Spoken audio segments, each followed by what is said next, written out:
ជំរាបសួរពុកម៉ែបងប្អូនអរគ្នាតោះមកធ្វើគួងហូបនៅផ្ទះមួយខ្ញុំអរគ្នាងាយគ្រឿងផ្សំតិចតួចហូបបានហើយណាពុកម៉ែបងប្អូនអរគ្នាគ្រឿងផ្សំយើងពុកម៉ែបងប្អូនអងដែលជាណែមឬក៏សបកគួងឬក៏សបកណែមដែលហៅតាមតំបន់ពុកម៉ែបងប្អូនអរគ្នាហ្នឹងណាហើយបន្តមកទៀតគឺនំបញ្ចុកមាននំបញ្ចុកយើងនំបញ្ចុកនេះប្រើ1គីឡូញ៉ាំ1គ្រួសារចង់អស់ហមដឹង1គីឡូវាច្រើនណាហើយបន្លែយើងមានតសក់ជីគ្រប់មុខសាឡាត់ស្រួយពុកម៉ែបងប្អូនអរគ្នាអត់មានជីគ្រប់មុខមានជីវឹងទេក៏មួយមុខក៏បានដែរ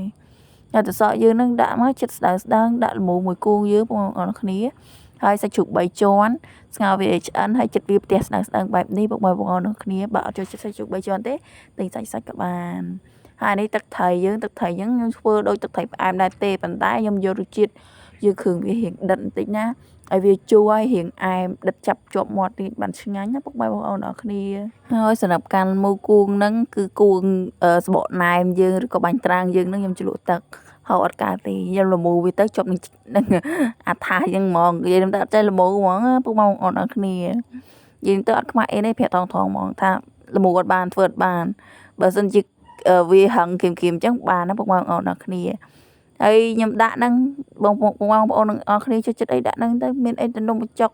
ជីគ្រប់មុខតសក់យើងហ្នឹងទៅប៉ុណ្្នឹងទេគ្មានអីដាក់ច្រើនញ៉ៃទេហើយក៏លមូជ្រលក់ទឹកជ្រលក់ហូបទៅលមូជ្រលក់ហូបទៅណានេះពុកម៉ែបងប្អូនអរគ្នាវីដេអូហ្នឹងវីដេអូខ្ញុំដាក់បាញ់ត្រាំងជ្រលក់ទឹកឲ្យខ្ញុំលមូនេះខំចាប់សាច់ដាក់ស្លាត់អីឡើងមកស្អាតដាក់ជីដាក់នំបញ្ចុក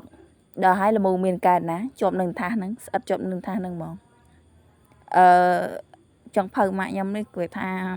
ចង់ភៅអត់បានទទួលសញ្ញាបត្របានសរសើរធំទៅហើយលមូអត់កើតលមូនិយាយរួមទៅខ្ញុំនិយាយមែនខ្ញុំតាំងចិត្តធ្វើច្រើនដងហើយហូបបាញ់ត្រាងហ្នឹងនៅតែធ្វើអត់បានវានៅតែស្អិតល្មួតហើយខ្ញុំអត់ដឹងមិនទេឬក៏មកពីខ្ញុំអត់ចេះធ្វើក៏ខ្ញុំអត់ដឹងដែរបើសិនជាមានបងណាចេះធ្វើអញ្ចឹងជួយខមមិនប្រាប់ផងសំខាន់ណាស់ខ្ញុំធ្វើឡើងច្រើនដងនេះធ្វើអត់បានទេចាហើយមិនវីដេអូហ្នឹងលើកទី1បើខ្ញុំហោះញាប់ប៉ុន្តែខ្ញុំនៅតែធ្វើវាបានអញ្ចឹងណាឃើញគេធ្វើងាយស្រួលដល់ខ្លួនឯងធ្វើមកជាប់នៅថាសកៀងយកបលនិយាយលេងចាញ់និយាយរួមទៅខ្ញុំធ្វើលមូបាញ់ត្រាំងលមូគូហ្នឹងខ្ញុំធ្វើមួយអីជាប់មួយហ្នឹងបងប្អូនអរគ្នាខ្ញុំអត់ដឹងមិនទេសង្ស័យខ្ញុំកង់មួយសបកគូងណៅបាញ់ត្រាំងហ្នឹងហ្មងមកទៅបានធ្វើអត់កើតធ្វើពេលណាប្រាជ័យពេលហ្នឹងលមូទៅបើមិនស្អិតជាប់ដៃទេក៏ស្អិតជាប់នឹងថាសស្អិតជាប់នឹងចានស្អិតជាប់នៅជ្រោញអត់ដឹងមិនដែរធ្វើអត់ដែរបានទេនិយាយរួមទៅគឺថាម្ដងតឹងធូងពេលខ្លះចង់ខឹងខ្លួនឯងដែរតានិយាយមែនណា